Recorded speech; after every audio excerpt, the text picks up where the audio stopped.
You're not drinking anything? No? I'm not sure I want to tell you. You make it sound like I'm an alcoholic. I make it sound like you're a drunk. Whatever.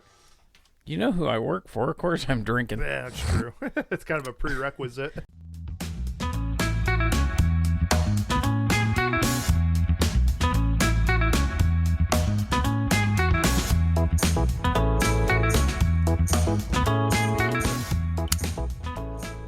Welcome to a BS podcast. Mark and Bobby here with you once again. And it's been a kind of a funny day because we've had a couple of different phone conversations. One of them I feel that I got fairly excited in. Yeah, yes you did. And now we don't have a whole lot to say. But I guess we'll kind of just get caught up. I think I have the laptop fixed so it won't go to sleep in the middle of the recording. So hopefully we can make it through an episode without any technical difficulties. I thought the producer was the one having these problems. I fired Frank. Oh. About time. It was fun until he crapped in my front yard. That wasn't Frank. You better be careful. I'll turn one of them wiener dogs loose on you. Yeah. Grab a hold of you by the sack. Oh, man. Oh, my. So, I guess I'll start off with saying, Jeremiah, I apologize. I forget to check YouTube comments for the podcast, and I noticed that Jeremiah Outdoors in the 608 had left us a comment on the YouTube. When we only have like Maritime Mark podcast. When we only have like 4 listeners, we really need to make sure we're paying attention to this. Then maybe you should do it. You don't trust me with any of your passwords. I don't just drive around. I don't work for a living. No, bull. No, I know you don't. I am All you ever do is responsible call enough me. that no, I can multitask. That's my thing. I hear a grinder kick up when I call you, and you just go quiet. You can't. You don't have the multitasking like I do. And you used to be my boss, and you can't multitask. It's because when the grinder starts up, I can't hear anything. You ever notice I agree with everything you say? Or anything I said, it would, like, yeah, Bob, you're right. Well, I'll keep that in mind the next time I need to borrow some money. Yeah, you don't gotta wait for the grinder. I'll tell you no right now. So, as long as you still have a small pool of money for bail. Yeah, that's all I'm worried about. We made that blood oath that one night we were burying it. Yeah, you remember. So, I was going to say, unfortunately, since Homer's passing, you're the only other friend I have that I can call that's close by. Because I know Ace would do it, but he's too far away and he might be someplace on a train. Yeah. So we have had a few conversations can't even say just limited to this week, but about taking the show to the next step. Yeah, we've been toying with the idea of doing a live, just so we can get some interaction with the folks that do listen, and we're gonna try and, I guess the way we've been talking about it was we're gonna try playing with it and making sure everything works. And I think currently the plan is to do the live through YouTube. I think. Is that what we decided? Yeah. Somehow or another we can do it through the podcast, but I ain't figured that part out yet. And YouTube's got real good exposure. And the people I thought that I could ask questions to that I thought were using Podbean for their podcast, they don't use Podbean. Oh. So. And that's what we use? Yeah. What does Podbean actually do? They create the RSS feed that goes out. That's the RSS feed is what goes to like Apple Podcast and Spotify and YouTube and all that stuff. And if you are somebody that's listening to the podcast on YouTube,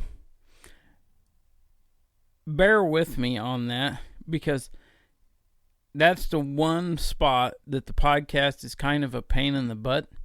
So it sends the link to YouTube and it uploads it to YouTube, but I still have to manually go in and publish it. But it doesn't show up on YouTube the same time it shows up every place else. Like, usually once I publish, within an hour or two, it's up on all platforms, right? Except for YouTube. It's usually about 24 hours before it shows up on YouTube. And by then, I forget to go in and click the button to change it from private to public. And when I went in to do that, I finally realized that, hey, I haven't done that to the last episode. Turns out I hadn't done it to the last 2 episodes. So 2 episodes went live on YouTube, like, together real quick. And they were recorded a week or 2 apart. But, yeah. I just gotta get in that habit to go in and check. And I haven't, which is ridiculous because, like, I'm on YouTube Studios, like, well, I won't say every day because I don't watch. That's where I go in and check for comments on my YouTube channels and stuff like that. So, but, what? I do have a question. Okay. I usually ask right at the beginning, what are you smoking and what are you smoking out of it? I am smoking a Savinelli Roma Lucite. I gotta look because I don't remember the number. It is a 622KS. It is a bent pot. This is probably my. I like a pot shaped pipe. It's one of my favorites. Probably my preferred, and I like a bent pipe over a straight pipe. Well, you kept talking about you like a pot, and I misheard you. But I see why. I see all the tobacco you put in there. Yeah, and this one's got a fairly good size. That should be called a kettle. Yeah, it's got a pretty big bowl on it. Yeah. Like a 121 or 122 KS, it's a little smaller. But same shape, just smaller in size. Okay. And they're not quite as bent. The only 122 KS I have is in a St. Nick pipe, so it's put away till Christmas. Well, Black Friday anyway. Yeah. Thanksgiving, realistically. Yeah. I do. Okay. I got a question. Oh, and I'm smoking. Oh, yeah. I almost forgot to answer that part. Smoking some Carolina Red Flake from Cornell and Deal from 2024. So I bought quite a bit of it when it come available, and I usually keep some out to smoke fresh, and then the rest gets put up and aged in the just getting ready cellar. to ask that. So this tobacco, I'm sure it's not like wine where 30 years or something, but is tobacco better with age if stored properly? Depending on the what do you call that? The type of tobacco. Like Virginia's is a really popular one because the sugar, Virginia's have a high sugar content, so the sugar as it ages will start to crystallize on the tobacco. It mellows it a little bit, and a lot of folks like the Virginias better when they're aged.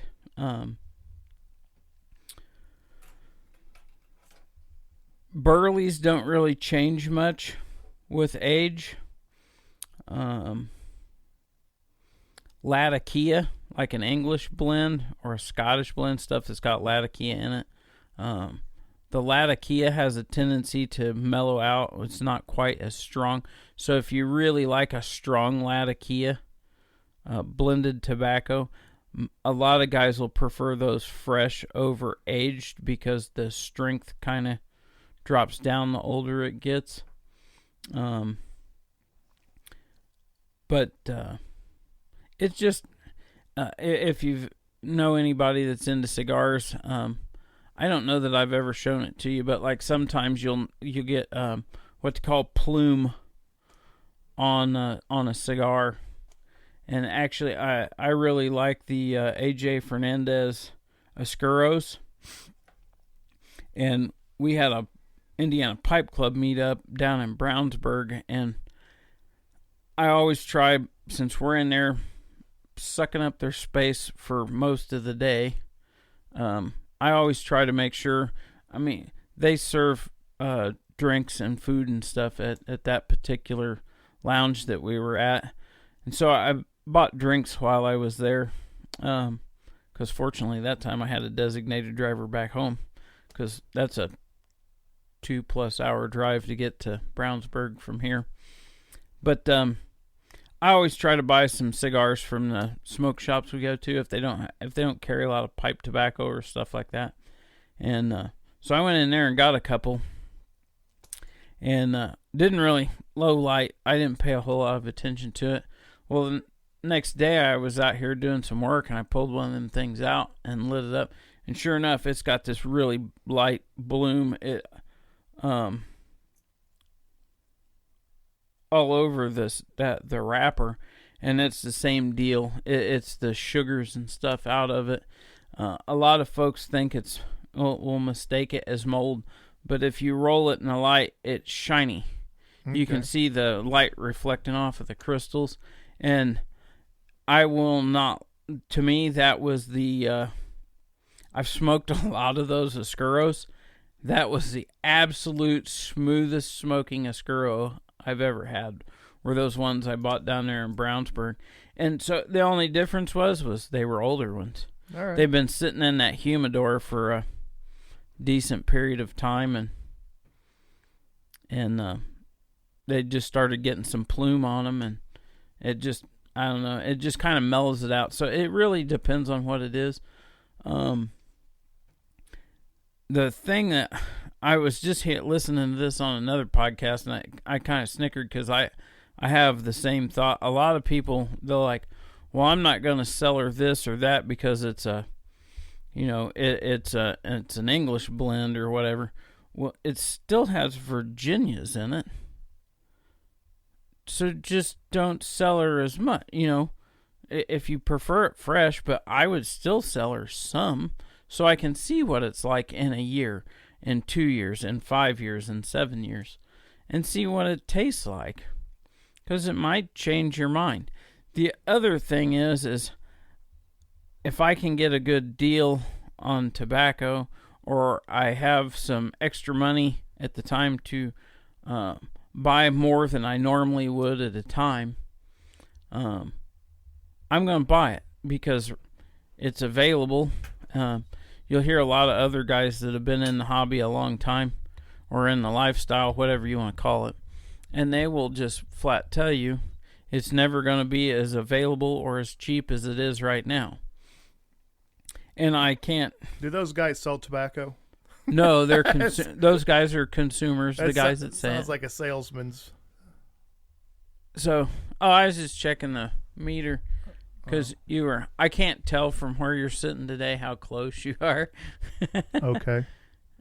You don't have to deep throat the microphone, you perv. Anyways, but so it really depends on what you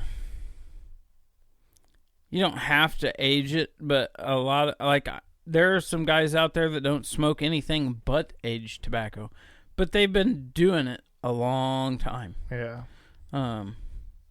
Whereas I haven't been into the pipe scene very long.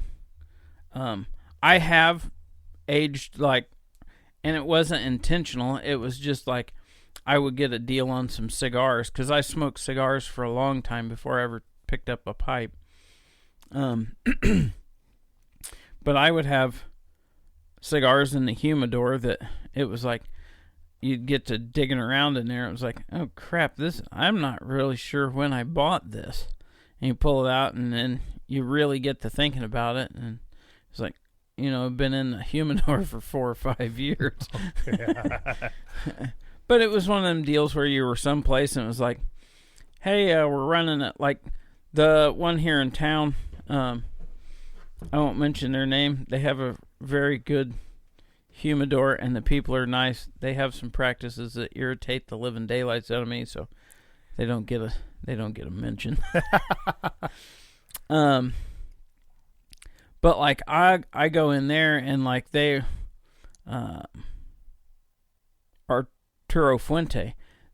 Arturo Fuente's had a deal where it was buy 5, get the 6th for free. Well, the whole time that was going on, anytime I went in there, I always got 5 Arturo Fuentes, just so I could get that 6th one for free. And so I wound up stocked up pretty good on some Arturo Fuente stuff. And it's not, I smoke a lot of Arturo Fuente stuff, but it's not it wouldn't be what I would consider a regular smoke for me. If like for cigars, like that's going to be like Perdomo Habano Sun-Grown, or as of recently would be the Christoph Vengeance. That is something I tried out at like Christmas time and just really, really liked it. So, but yeah, you can age it. You just got to keep it some place where you don't want it hot and you want it dry. And I won't say it doesn't need to be super like climate controlled, I guess is what I'm trying to say. Like I keep all of my stuff in a spot in my basement where the sun doesn't hit it and the temperature and the humidity stays consistent. My basement maintains pretty good humidity anyways. Like I don't even have to mess with because I have a regular box type that use the distillate for whatever you call it for the humidistat. And even that, like I go down and I check that, every couple days when I'm downstairs, grabbing up a pipe or something. I always look in the humidor, see where that's at. Or I just throw Bovita pack in it, and every, 2 or 3 months I'll swap out the Bovita pack. Yeah. And those things are super handy. Just maintain the moisture in there on the cigars. But, yeah, just someplace, I would say that's the best thing. Out of the sun and climate controlled. So the temperature stays consistent. The temperature and the humidity. You don't want to put pipe tobacco in a humidor because you don't want it in a higher moisture level, because then you could run into, even if the can were to leak or something, then you'd wind up with mold on your tobacco, and now it's no good. Yeah. So just some place that's climate controlled is the best way I would say to do it. Okay. All right. I'm no expert, but it's what works for you. What works for me is it just always stays someplace where the temperature, my basement temperature doesn't change, but maybe a degree or 2 year round. Yeah. So. All right. So, well, all right. So way off subjects, shifting gears here. I do have a. How much have you had to drink? Yeah, I'm sorry. I slur all the time. I used to have a stutter. Thank you, Mr. Biden. If you're pretty consistent with like your YouTube channels on videos and all that, and man, I come out of the gate just swinging. I had all kinds of stuff. What do you do? How do you keep the creative juices flowing there? I'm the wrong guy to ask. Well, you always have something though. But that's the thing. Like on my firewood stuff, to me, I feel like that's getting kind of stale because it's just like, and I'll be honest, that started out, I wasn't trying to teach anybody or show anybody anything. It was just, I was videotaping what I was doing. But it feels, to me, it feels super repetitive. The second channel I started where I'm steering more towards like pipes, tobacco, cigars. And that's the funny part is like when I started out, I was worried about, you know, what I put on the firewood channel to start with. And I'll be honest, it's like after I started it in 22, I think. March of 22. Well, I restarted it, I should say. Yeah. Because I had videos on there from a long time ago. But when I started getting active again, I have tried doing being consistent on when I put out videos. I always publish videos on this date at this time. I was doing videos once a week. They were always released at a certain time. And then I changed that to later on in the week. And I'll be honest, with my work schedule and the weather and my time frame, I just quit worrying about it. I'm not making a living off of this crap. I do it because I want to do it. I do it because I do it and I have fun doing it. And if I turn it into a job, it ain't going to be fun anymore. Yeah, it's going to be the same as your Because job. anybody that tells you if you love what you do, you'll never work a day in your life, I'm going to tell you that's the biggest load of crap. Because, like, I swore up and down the only thing I ever wanted to do was weld 24 hours a day, 7 days a week. And for a long time, I got up, I went to work, I welded for 8, 9, 10 hours a day. I come home, and I welded for another 4 or 5 hours every night. And I get up, and I do it all over again. And guess what? I won't get home from work, and I want to do anything other than weld. Unless it's something entertaining. So, anybody that tells you that, they're full of crap. Or they just got some really, like, killer setup. Like, I know some guys that do YouTube stuff full time, and they pretty much love what they do. They're all makers, but, have that different type of thing. But they're basically, it would be like if I was at home doing what they basically get to do what they want every day. Yeah. So it would be different. And they're not necessarily pigeonholed into only doing this. Yeah. Now, the whole love what you do. I think there's some truth to it. Just you're gonna have to be willing to take a concession somewhere, usually in the pay. Yeah. Because I'm sure if you were welding titanium headers all day in a temperature controlled race shop, or welding totally fabricating race cars or something like that. Yeah, because even when I was welding brand new boat parts every day, you seemed happier. I loved doing that. The only part of that job that ever bothered me was getting pulled aside.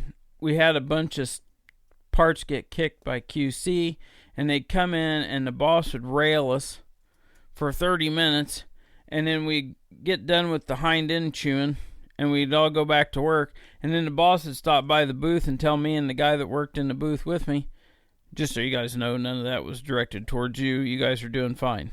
Yeah. It's like, then fire the guy that's screwing it up. Everybody here knows who it is. We all know who it is. Heck, I knew who it was. The problem is the guy that was giving us the rear end chewing and the guy that was screwing up the fence are lifelong road dogs, so he wasn't gonna. And whatever, it's fine. Just don't chew my butt for it when you know it's not me. You were right. You're the one that gets us way off subject. I know. You ever thought with any of your YouTube stuff about doing like satire stuff? No. I ain't gonna lie. I've kicked it. And in all honesty, it is like to over exaggerate my day. stuff I go through in my day to day, and I just like think if I could over exaggerate it in a way that might be a little comical, that I could blow off steam about it. You know, like with parts people or with operators or foreman especially. And see, I don't really watch that kind of stuff. Yeah. Now, let me back that up a little bit. Because I do... Sorry. Oh, shut up. I do watch some of that stuff, but it has to be, like, if you were doing it over something that happened in your day, I would probably watch that from time to time. Like reaction videos where it's like people that don't do anything other than watch YouTube or Instagram or TikTok or whatever all day, and then they put a picture of their head in the corner of it and react to the video. I cannot stand that sort of stuff. You scroll past and you see some chick, that's talking about her, her hectic day, and it's like, yeah, that woman, you've got no idea. Yeah. It's like, oh, well, I got up at 8 a.m. and fixed blueberry pancakes and went for a run with my poodle. Yeah. Nobody cares.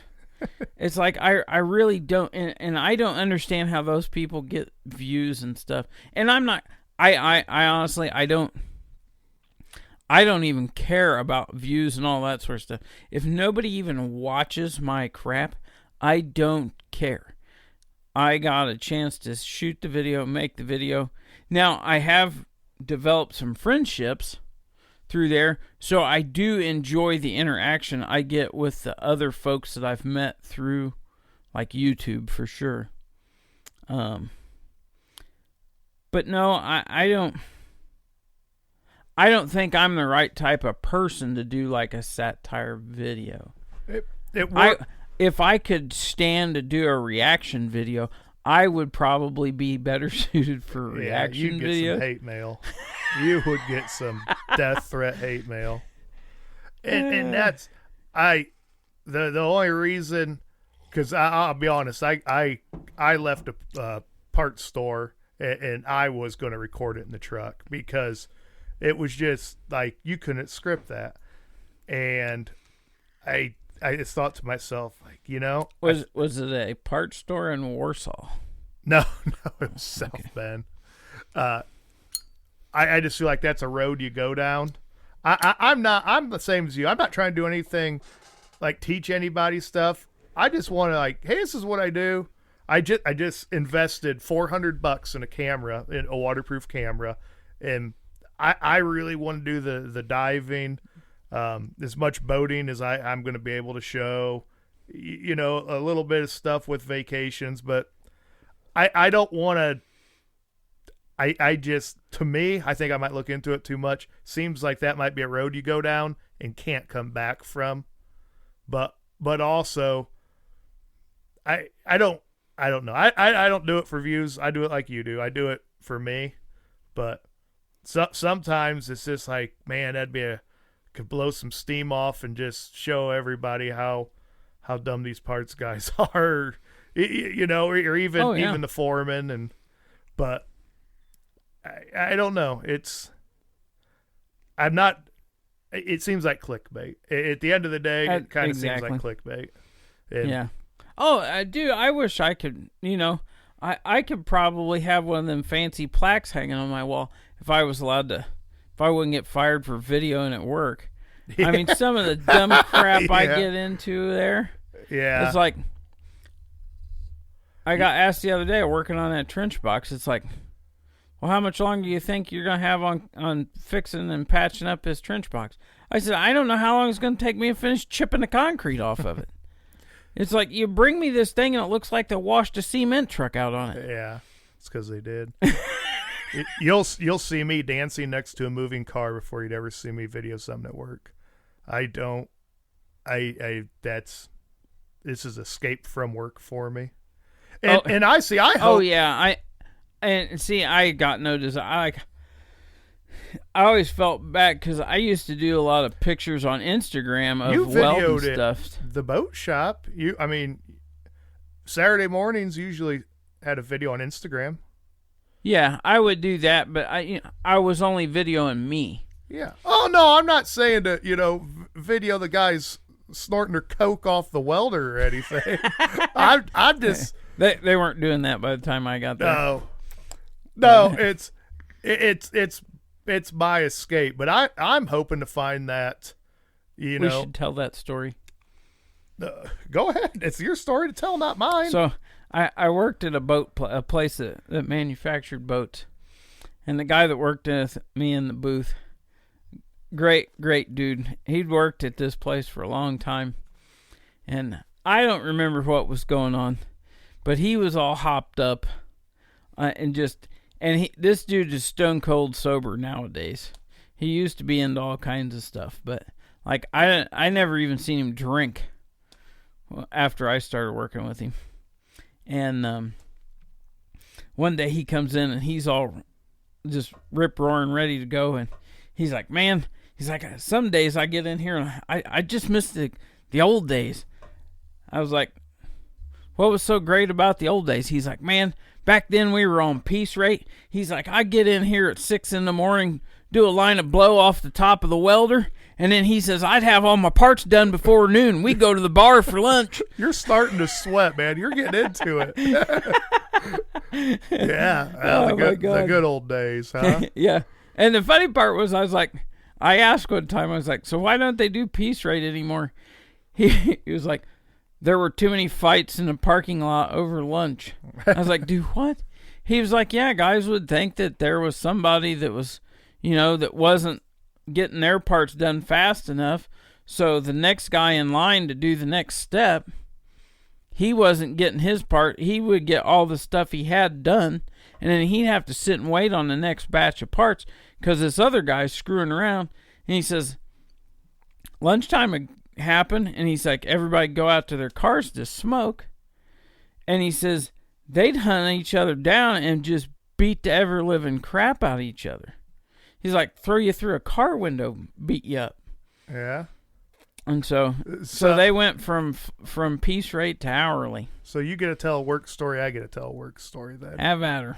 The person you replaced before you came there, we were working 12s, and we were working 12s for like a month and a half. So, and we went on 12s, so we wouldn't be working Saturdays. We were working 12s all throughout the week. Because Saturdays usually we'd work like 6 hours. We'd always usually get her off around noon, and we were working till like 2 or 3 at noon. And the boss wasn't coming in. Everybody was at their wits' end. And one morning, the welder walks in with, a typical welder. He had a burn-up pearl snap, had like 3 energy drinks, and a cigarette hanging out of his mouth. And that welder at that time, I never smoked cigarettes. Well, I said typical. You're not typical. He just looked like crap. And something broke, and one of the other road guys made a comment about it was the welder's fault, and he took it to heart. Well, the one guy in the shop, Dave. What do you say his name? Dave. Dave tries to console him, and if you believe that, you're dumb. It's not your fault. If you believe that, you're dumb. And the welder Andy looks right at him with real intense eyes. Don't call me dumb. Well, you are dumb if you believe that.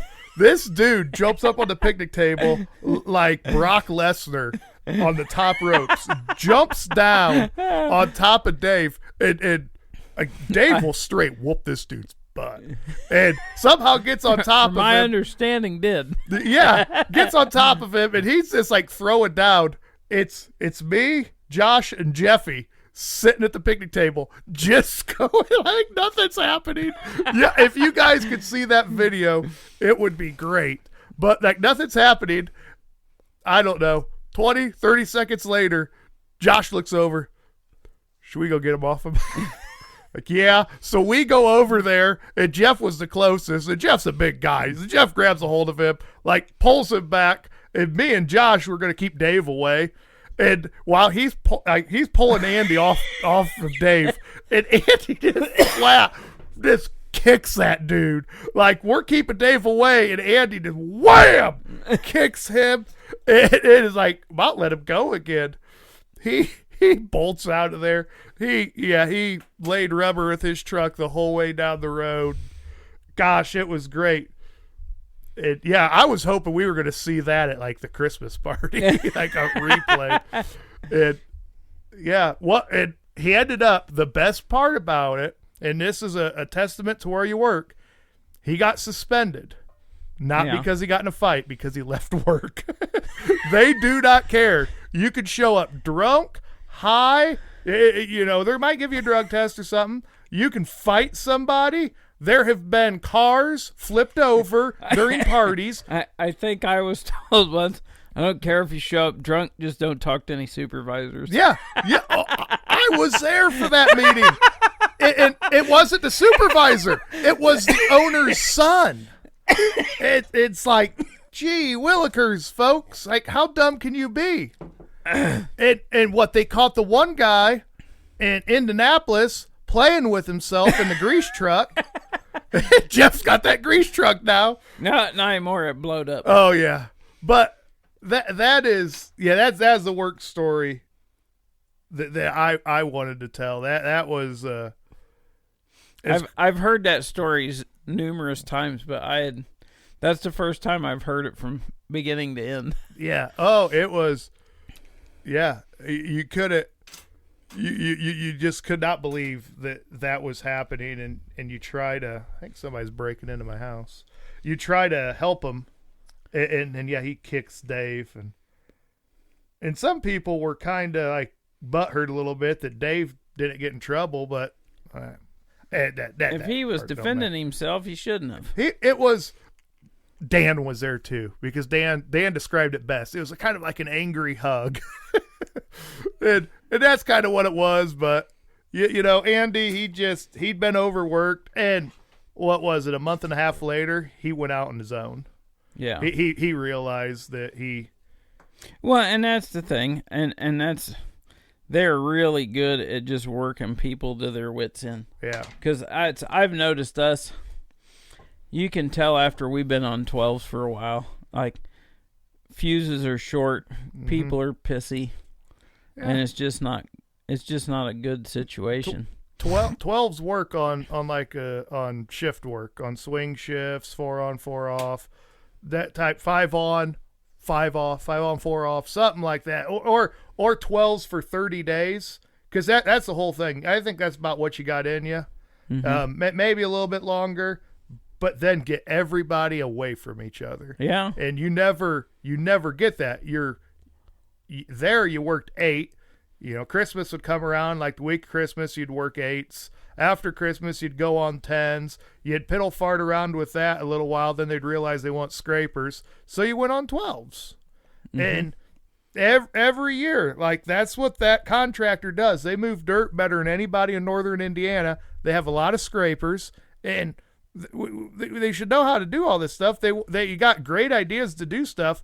They just never execute it. In the winter is when all the DOTs are due, and this is all by design, because they don't have to be. I would say we have 12 trucks, or 36 trucks, and in 12 months we're going to do 3 a month. Yeah, we're going to do something like this every other week. We're going to do a DOT. So many a quarter or something. Yeah, just something, but not. It's the place is designed. I just told somebody today about it. I says, a lot of times they talk about the good old days, and that place right there is still in the good old days. Like, it's great. It's great until you work there, and it's a great place. That I would let my kids work there. I'd never let them be mechanics there, and that's just some mark reasons behind that, but yeah, yeah. No, that's when I worked for the boat place. That's the way. Do you remember how I describe it? Yeah, it was a sweatshop that you got a paycheck on Friday. Yeah. Well, You But were happy. I never there, though. minded you were, it, though. You were pretty happy. Yeah. I'm not saying you're not now, but you were. All I had to do, I had the nicest Dynasty 400 in the shop because I had the newest Dynasty 400 in the shop. And I sat in my booth, and carts would roll up in the aisle outside of my booth. I roll a cart in, I pull. Now, don't get me wrong, it was monotonous because you were welding basically the same parts day in and day out. But it was like, I just loved it. I TIG welded nothing but aluminum. And depending on which style part it was, I had presets set in my welder. So it was like, because there was one particular part where we would have to, it killed me because it was like, I remember asking about that, but it's besides the point. We had to weld a piece of 1/2-inch bar stock to a piece of 088 wall tubing. Yeah. And I'm like, why in the world are you guys using 1/2-inch bar stock here? It's like, this is the spot that slows the production down, is because it takes so long to heat that up, that 1/2-inch solid bar stock. And they were like, oh, well, we used to use tube, but they broke all the time. And as soon as he said that, I looked across the aisle. I was telling a story about the guy with the quality control issues. Mm-hmm. It's him. That dude, I seen what he ran. We're running 088 wall, and that dude's got a machine set at 230 amps. And it's like, well, that's why the tubes are cracking. He's welding it too dad burn hot. And what he would do was he didn't run a bead. He would zap, zap, zap, zap, zap. Because we used finger controls. Yeah. And it was just an on-off switch. But he would just, that's what he would do. And he could, don't get me wrong, he could go really fast. But he was putting way too much heat into that thin wall aluminum. And then it would crack in the heat affected zone. And it's like, so this was our fix. Instead of beating the crap out of that guy over there, we just changed the material we used. Yeah, that makes sense. It's silly. No. But how did we get to this from YouTube? You were telling stories about doing coke. I wasn't doing coke. Telling stories about, how people used to get stuff done. Then we talked about drunks. No, but you know, the whole satire thing. To me, full circle, people. Full circle. I really do. I really want it to get warmer because everything I'm wanting to videotape. We did some maple syrup. I'm not gonna. I mean, I know you do a lot of like wood split and stuff. I think that was me. No, it was me, or it's both of us. But I don't want to keep doing the same thing day in and day out. I don't know, like the diving. I think that'll be good. Yeah, and that was why I bought this new camera. It's waterproof because before my daughter was just sticking her phone in the water. Yeah, and I want to see the video of you threatening her life because she stuck her iPhone in the scuba tank. Yeah, no, it's go to the dive shop. That video's there. And what are you doing? Well, what? It works. No, it doesn't. But whatever. That's her phone. I can't say too much because she does pay for it. Well, you cheapskate. No, she pays the $4 a month the phone cost. Oh, and she don't pay. She pays my wife. That's my wife is the human ATM, and no, they pay me for that. I want to see the receipts. Like if my dad would. Like, Hadley pays rent on the annex. Yeah, probably like Alyssa pays. I know Carmen gets a check every month. Oh yeah, they just gather it up. I don't know what happens to it. I don't care. I would. Carmen doesn't get mad at me when boxes show up at the house, so I don't care. When I was younger, like, hey, Dad, I need $20. I just need $20. He'd give me a $20 bill. Like, that was one thing. Like, all the stuff he did, like, I need $20. He'd give it to me. The next day, like, when are you gonna pay me back? And he had a book with like all the money I owed him. I'm pretty sure when he died, I owed his widow, so I owed my mom. But yeah, that was my childhood. Homer. I always laughed about that. Homer. I would go down to the farm and do stuff for Homer. God, I miss him. But Homer would always tell me, I get done doing something, and he was like, "What do I owe you?" I was like, "You don't owe me anything." He's like, No. He's like, "What do I owe you?" I was like, "I'm telling you, you don't owe me anything." He's like, "Well, is there anything you need, that you're wanting to buy, whatever?" And like when I bought the plasma table, like I bid a job to build some stuff, and I was gonna buy my a CNC plasma table because I was gonna have to cut out a bunch of flange plates, and I knew I could do this job for a certain price as long as I could CNC and do it myself. And basically, when it was all said and done with, I probably wasn't going to make any money off of the job, but if I got it, it would basically have paid for my CNC plasma table. And I wound up not getting the bid on that job, and I remember Homer's like, "Well, why don't you just go ahead and buy the plasma table now?" And he's like, "That way you can figure out how to operate it and do all that sort of stuff." And I was like, "Well, I would," but I was like, "I only got like half the money." He was like, "Well, I'll just buy it and you can pay me back." I was like, "No, I'll just wait." He's like, "No." He's like, "Just order it and tell me how much you need." He's like, I was like, "Why do you want to do that?" He was like, "Because I want to make sure you always owe me money." Yeah. Keep you coming around. He always teased me. He's like, "I'm afraid if you don't owe me money, you won't come by." I was like, "Homer, that you're like the only person I hang out with." It's like, "You're stuck with me, buddy." Oh, man. Oh my God. I miss Homer. Oh, yeah, he's one of a kind. Oh, him and Bill. I've been so fortunate to have friends like him and Bill. Makes me kind of nervous being your friend. Why? Well, because all your friends seem to die. Yeah, but the difference is you're actually younger than me. Yeah. Most of my friends throughout my life, with the exception of you, Ace, and Brandon, all the rest of my good friends have been my parents' age. As long as I keep... Am I younger than Ace and Brandon? Yeah. Okay, good. All right. Ace is, 2 months younger than me, and Brandon's like 9 months younger than me. So you guys are all old like that. Yeah. So this live we're going to do. Oh, yeah. Oh, I got something else to say, too. Go ahead.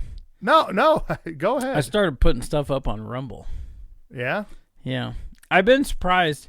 I didn't do any of the firewood stuff, and I've made up my mind that what I'm putting up on Rumble is going to be a combination of the stuff from both YouTube channels. Mm-hmm.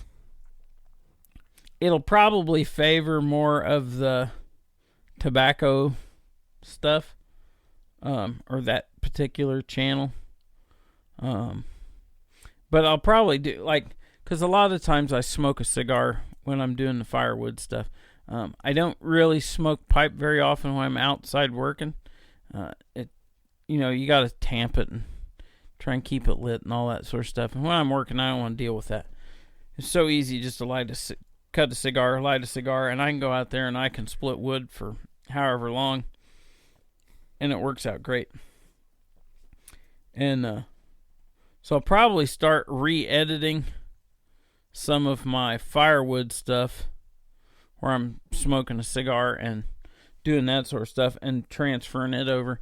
I can't, like the stuff I had published on YouTube for my After Hours channel, that was easy to do because that music goes along with my editing software.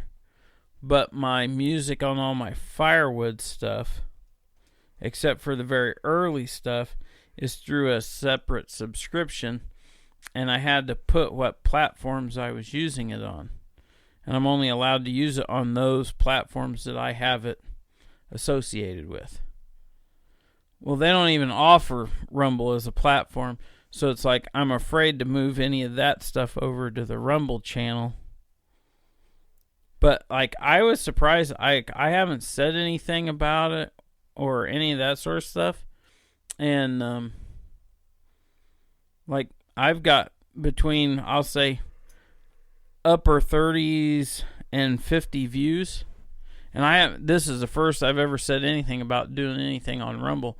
Like, so it just organically got going, got views. So, and it's not like I don't have any subscribers on or followers, whatever they call them on Rumble. Well, you can't.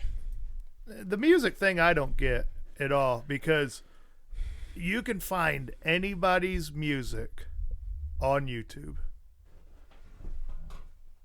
I can go search any song I want. It's on there. And it's on there by the artist, and then somebody else put it on there to get views. And and I can't take a clip of that.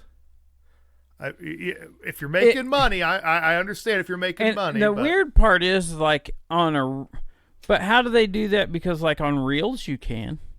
You're allowed to use that music for Reels. Yeah. Because it's not over a minute. I need you to help me with that stuff, though. Probably because it's an altered version. Just like, they say if you sing Happy Birthday or use the word Super Bowl, you owe somebody money.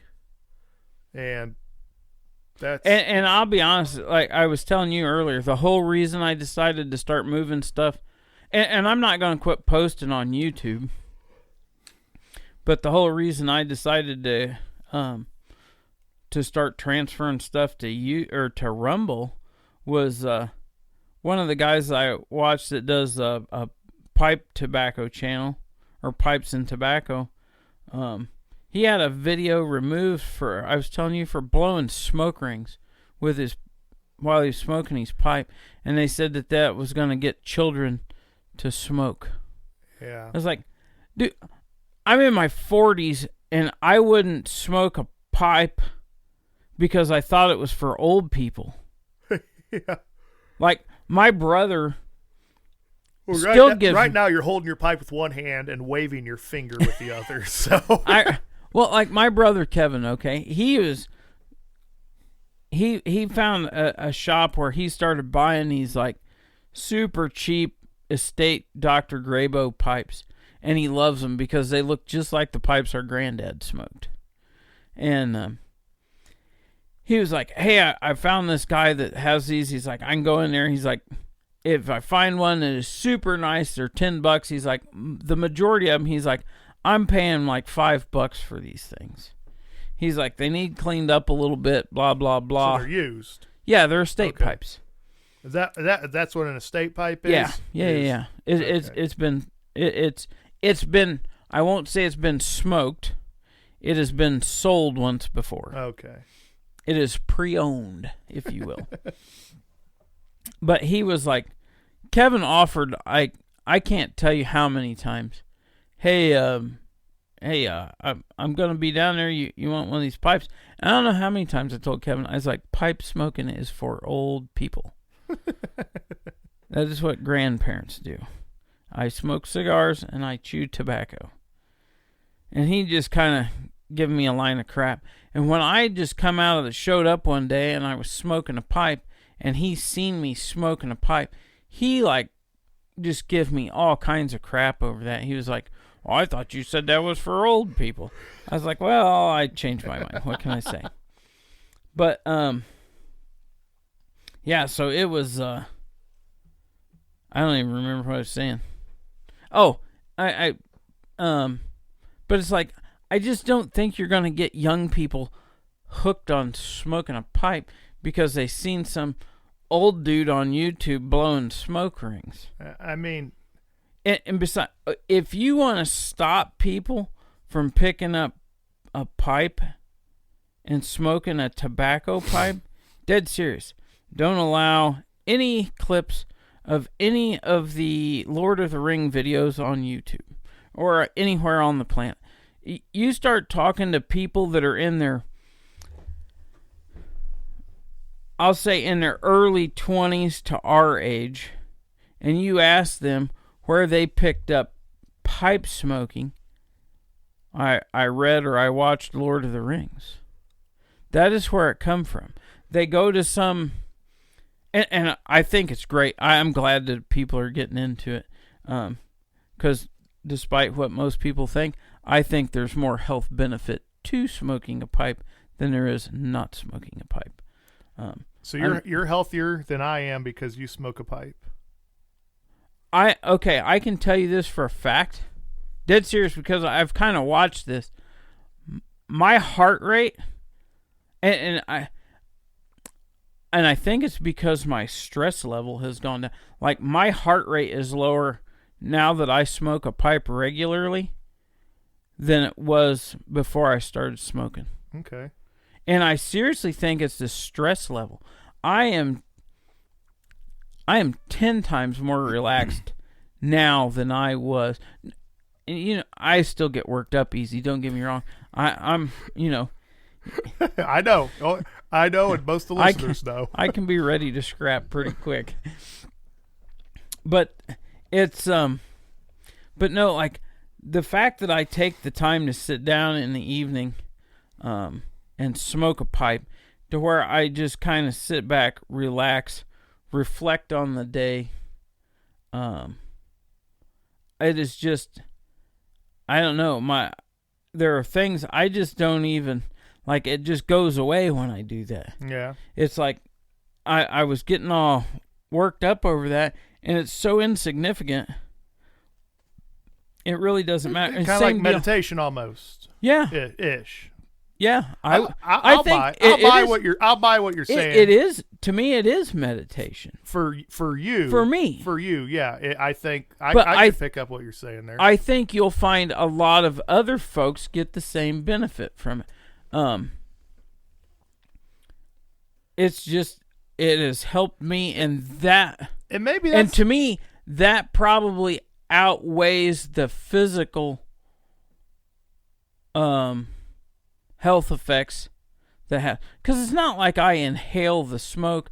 You know, I'm absorbing the nicotine through the smoke in my mouth, because it's not like I'm inhaling it into my lungs.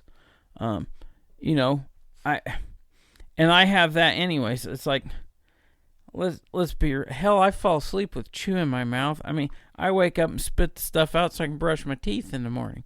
I know that probably grosses some people out. It's just part of it. There are days I put it in. You've been around me long enough. I don't think about it. I just put it in. Hell, I eat lunch with it in half the time. It's like I forget to spit it out. I don't think about it, because I put a pinch in. I chew on it for a while. I stuff it in my cheek, and I work. I pull it out. I chew on it for a little bit, and I stuff it back in my cheek. And it's like, unless I'm anymore, it's just something I do subconsciously. I honestly don't even think about doing it. It definitely seems like you're talking. I don't think it's the pipe, the smoke, the nicotine, any of that. I think it's the reflecting on the day for you. And it's all part of it. And it is. It's part of the ritual, if you will, of it.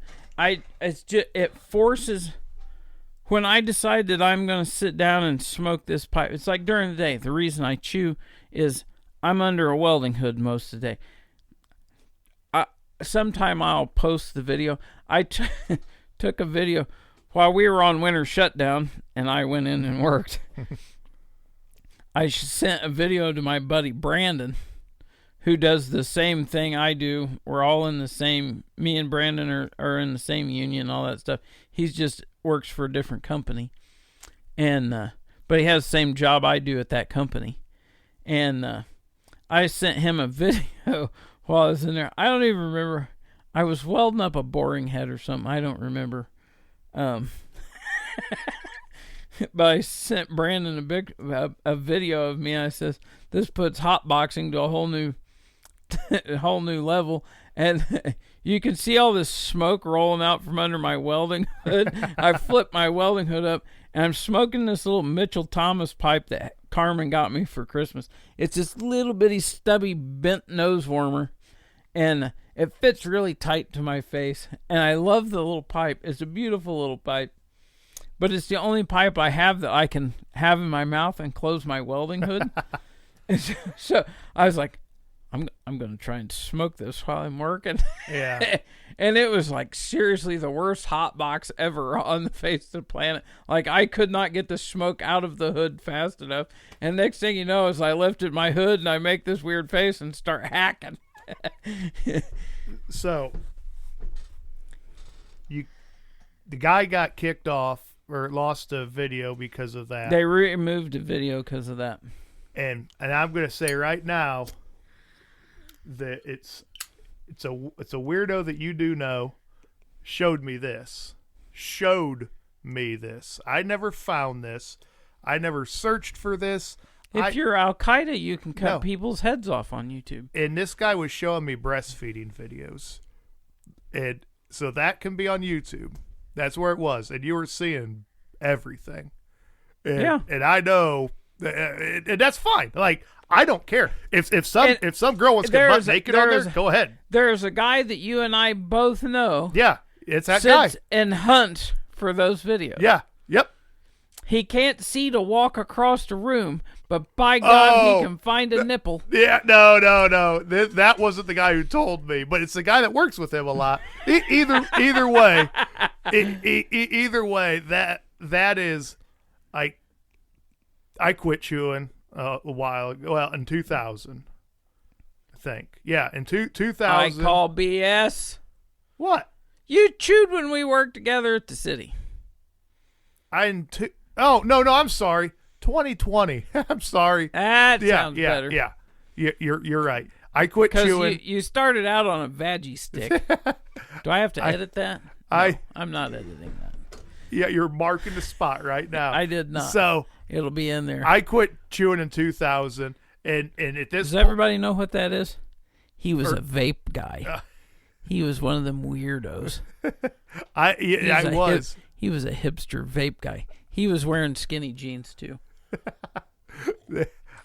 You're partially accurate on the. This is my vaping. Story. Truth ain't got nothing to do with it. It's funny. Your stories. The more you drink out of that cup, the more your stories. This is a coffee cup. It's a coffee cup. Yeah.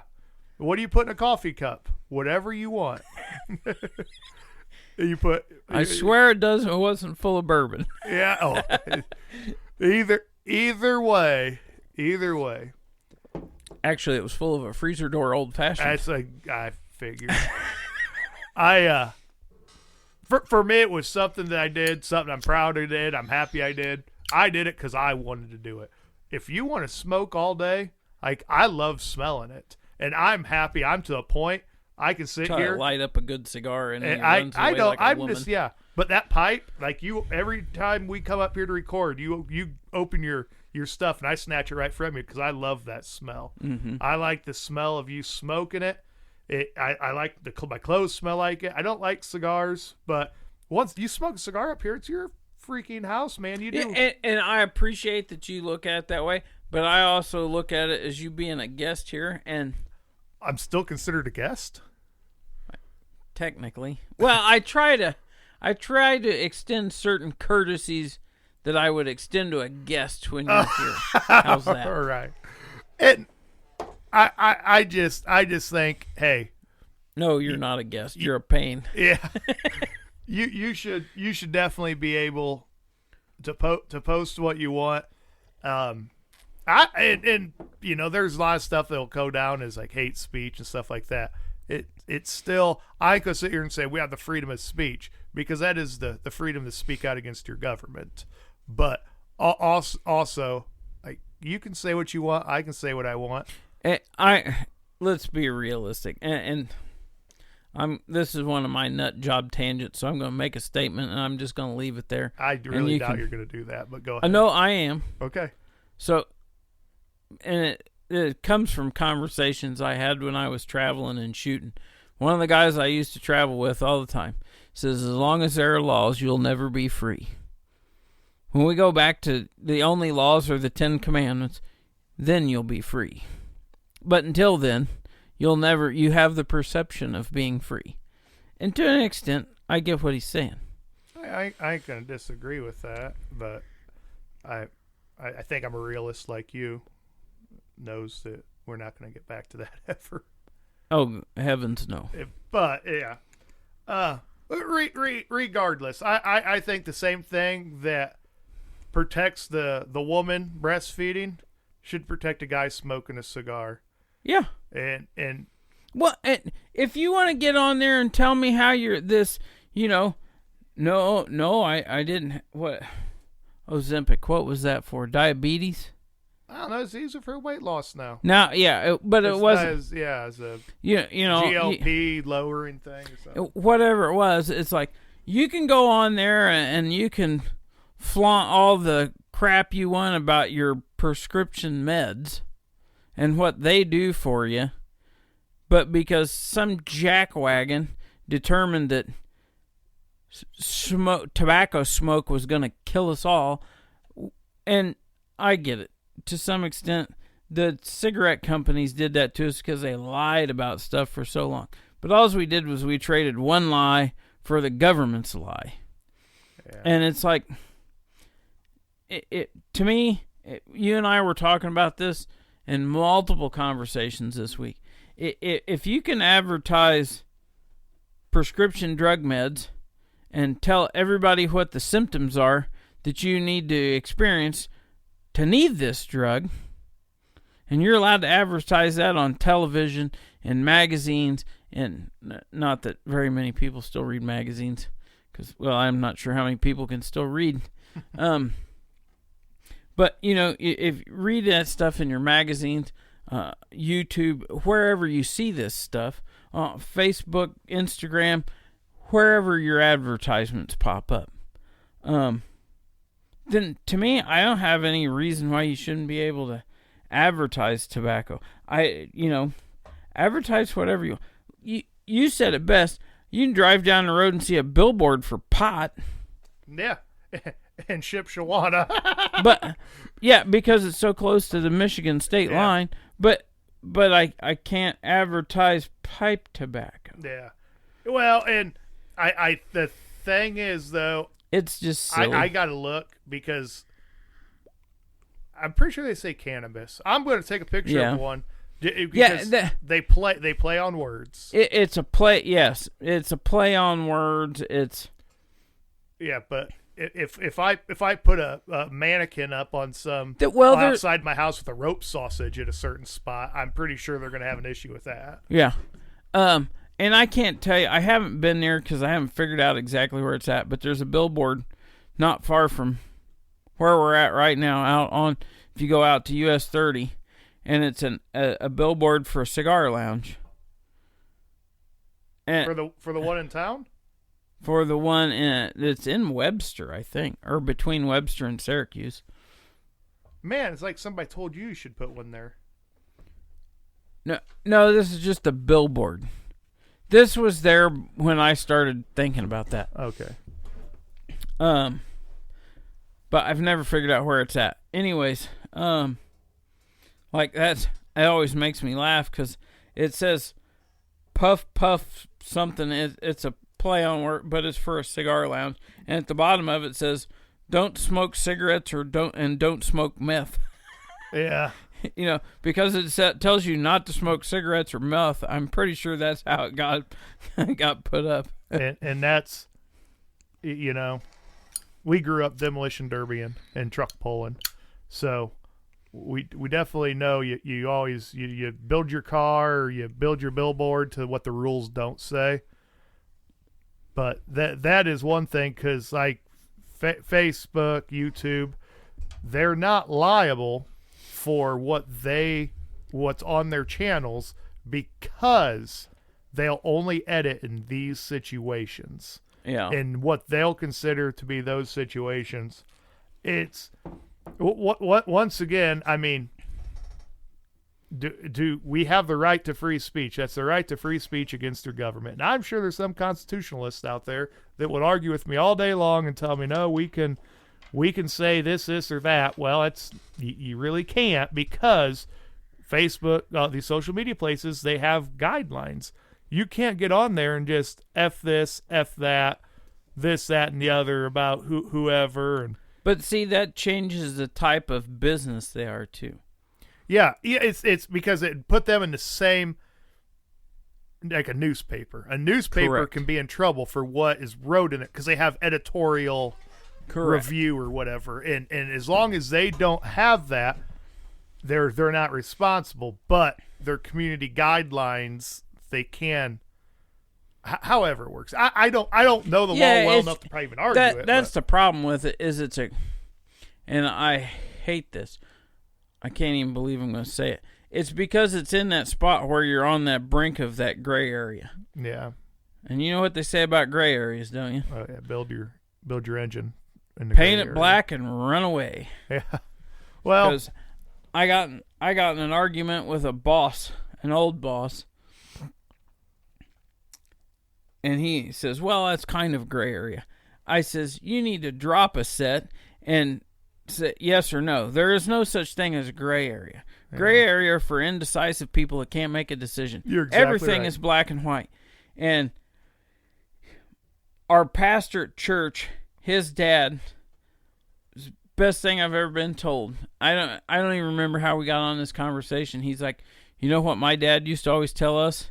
If it's gray, paint it black and walk away. Yeah. It was like, absolutely. Well, you won't hear business owners tell you that's a gray area with their business. It's this or that. It's that middle manager that doesn't want to hurt. It's your manager. Pretty much your manager's got a lot of gray areas. My manager has a lot of gray areas.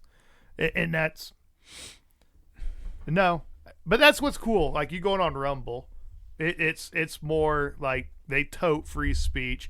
I'm sure I can get on there and get stuff deleted, but I don't.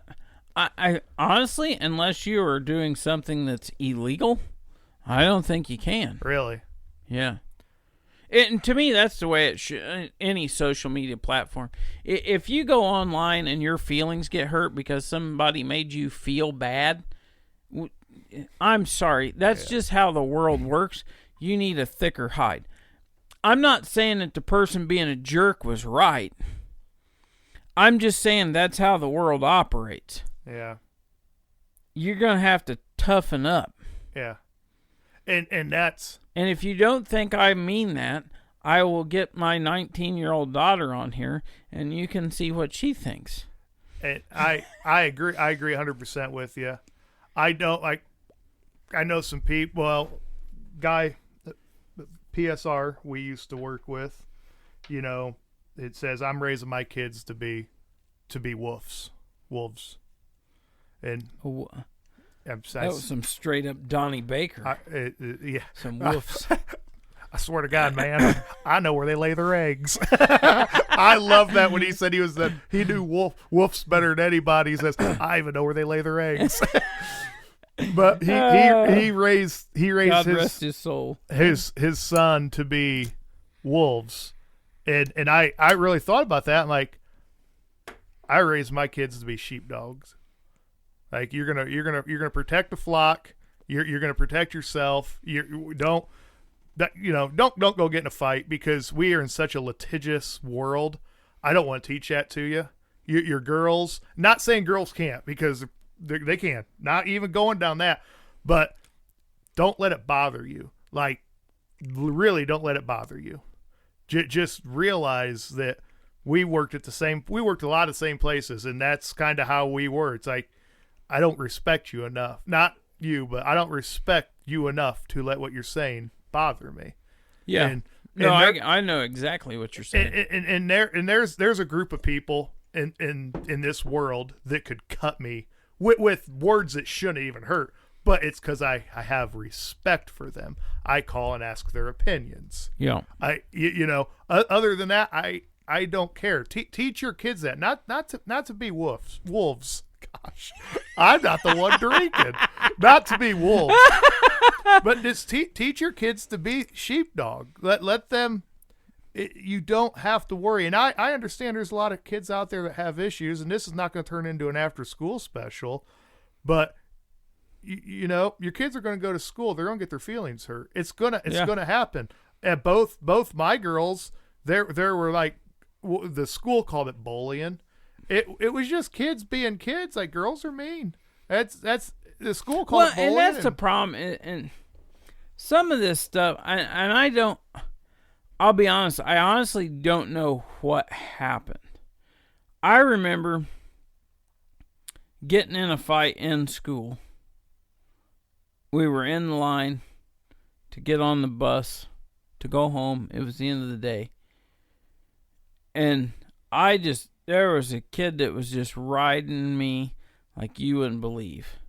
And it was driving, and I just snapped. And next thing I knew, we were laying on the tile floor in the middle of the hallway. We weren't even in the classroom. And I was beating his head against the marble floor in the hallway. And the only thought that was going through my head was, when I see blood or he goes unconscious, I'll stop. And I had teachers tear me off before we got to that point. But we got drug up to the principal's office. And he was okay. I'm sure he had a headache. I mean, I think at the time I was like 5th or 6th grade. It's not like we were big kids. But, you know, we both went up to the office. Neither one of us wanted to get in trouble for it. And we were like, it was just a misunderstanding. And me and that particular individual, I never had another falling out with that kid. And we went to school till we graduated together. Yeah. We never had another. Yeah, those days are dead, though. But that's the problem. No, it is. If you would and I don't know that it works for girls, because to me it seems like girls hold on to stuff forever. Let the shit go, ladies. But like for boys, it was like once you kind of figured out who was on the top of the heap, it just was fine. You know what I mean? It was like it was done, it was over with. And the kid that thinks he's the tough guy and turns out that just because he's got a rough home life and he's learned to be a jerk doesn't actually mean he's the toughest kid on the block. I feel bad for him that he's got a crappy home life, but that doesn't mean you can bring it into the public space. And if you would let some of them kids that have this mindset of being, well, I'm, because mom and dad both tell them that they can do no wrong and that they're the greatest at everything, they need to go out and get their hind ends kicked every once in a while so they know kind of where they're at. Fortunately for me, I had 2 older brothers, so I didn't need to go out into the real world to get my butt kicked. I mean, I had teeth knocked out. I've had, broken bones. Kevin, I love you. But it was rough. You couldn't be a sissy when we were growing up. Yeah. Well, and yeah, I think anymore though, it's a lot of people are looking for that easy button. And not everybody. There's definitely some. The boys would be in Hadley's grade, like Alyssa's in that age range, or like the apprentices we had, them Whitco boys, they're savages. Like they watched our parents to the generation right before us. They watched them get neutered. And that was not where we kind of seen it, and we're like, all right, you got to watch what you say. These guys, they're coming out both barrels loaded, like, we don't care. Yeah. You're not going to censor us, and if you do, now, could it have adverse effect? That's the one thing on Facebook, all that. I keep politics out of it because I will gladly talk it with anybody. We talked earlier. I'd love to have There's one guy I'd love to have on here because we have very different beliefs, and he can have a conversation. But that's one person I've met in my travels that you can have a conversation with. I'd really, it's I don't know. It's hard because then, yeah, kids have bad home lives or kids have whatever going on in their head, and you're told. Well, and when I say a bad home life in today, I don't necessarily mean you go home and your old man's just a brutal beast and beats you on a, daily basis. When I say a miserable home, if you go home and the only thing your parents do is tell you how great you are, that's not a good home life either. Yeah. People need to be honest with one another. Yeah. And because as soon as you're honest, and you get those phone calls too. We talk each other a lot about it. You're building an engine for a race car. You're gonna the biggest one we get is I'm gonna build up my diesel truck. All right, what are you doing? I'm gonna run it down the street. I want to put 400% injectors in it. I want to put a 200 millimeter turbo twins on it. And I just want this thing to rock and whirl. Like, you want to go down the street? Like, you're not gonna fill a block with cement? No, I'm gonna go down the street. You got to be honest with what you're doing. You got to be honest with your kids. But if you think you're gonna do X, Y, and Z to your truck and get all this horsepower out of it, you're gonna get nowhere. But if you keep telling your kid you're the greatest, you're the greatest. I can't tell you how many hearts I broke at the Louisville Farm Show. Yeah. Well, it's anymore. Me and Al got talking. He's got a Nova, and he's wanting to. He's got a carburetor on it, and he don't know carburetors. He's wanting to make it more streetable because his parents drive it, and it's a mutt of an engine, like a mutt. A 355 with just a gnarly cam in it. Mm-hmm. It's just a mutt of an engine, and I'm like, put a 5.3 LS in there. No, I've been watching this and watching that. You put a 5.3 LS in there, you call any tuner that has like 4 good reviews, that engine will have more horsepower than any engine that's ever been in that car. And you just got to be, you'd really just go to a 6.2. You don't need to, but whatever, go do. Yeah, it's the same deal. Yeah. You're still in an LS. Do whatever, but you got to, I know I'm taking a real long way around the barn on honesty, but it doesn't work. It doesn't work in that world. You got to be honest with yourself. I'm still trying to figure out how we got here. And that's one thing with our kids, though, that we are everything in life. I think the only thing we ever lied to them about was Santa Claus. And we probably took that from earmuffs, kids. Yeah, earmuffs. Yeah, no kids listen to this.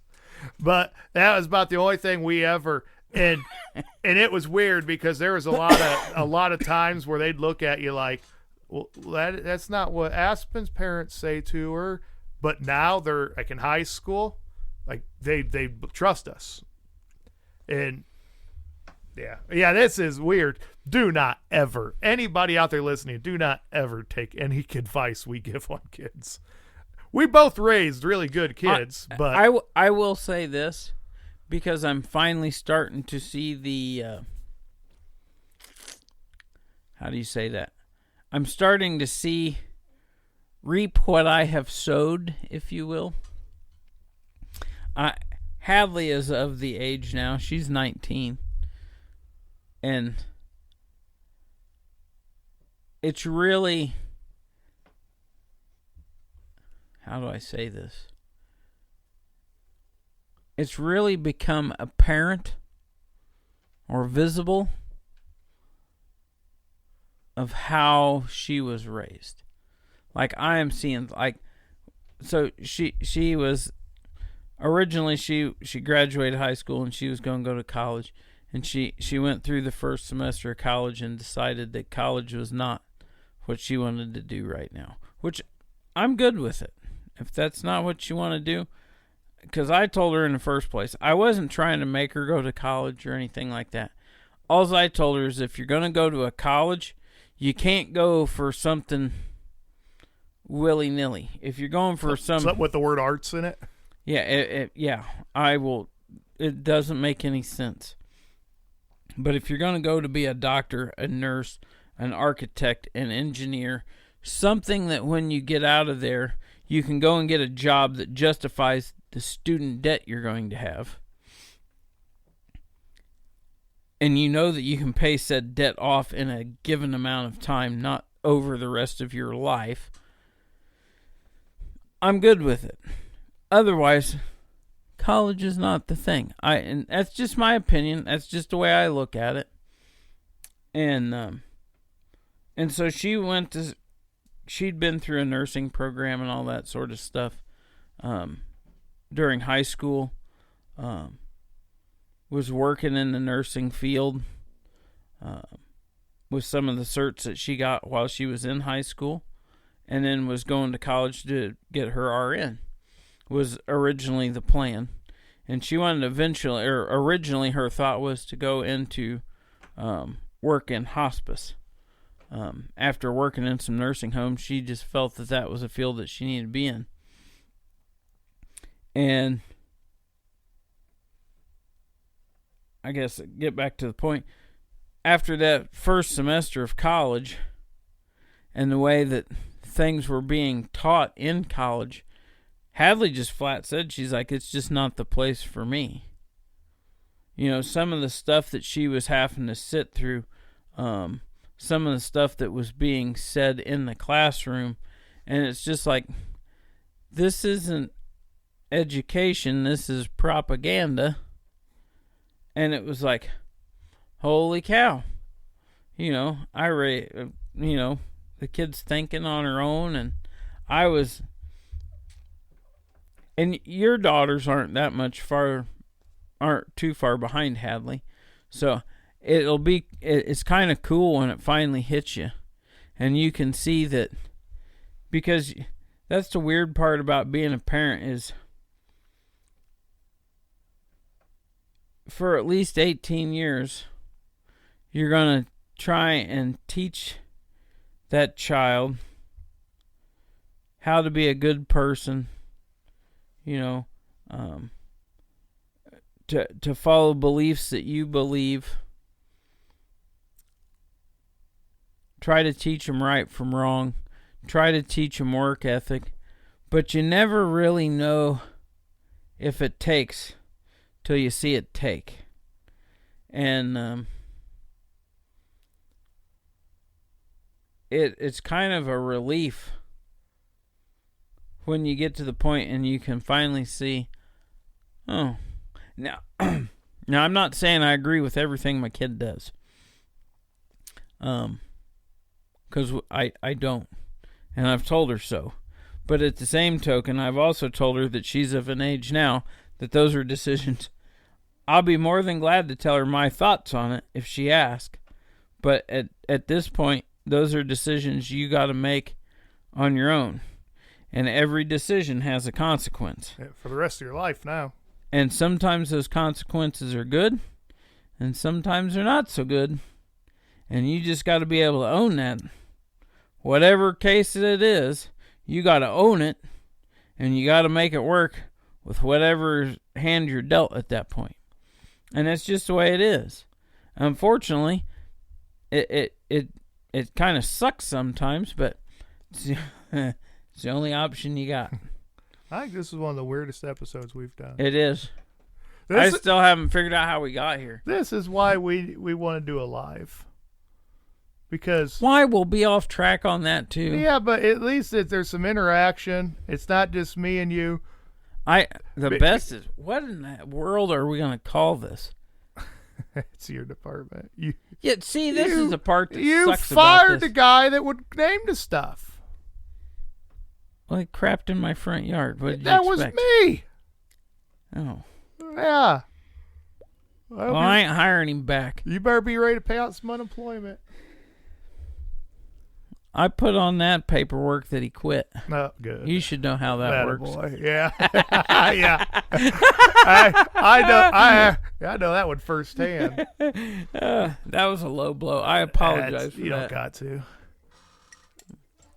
It was kind of funny. God, how long have we've been recording for almost an hour and 40 minutes. We have zero good content. Oh, no. Somebody will find this humorous.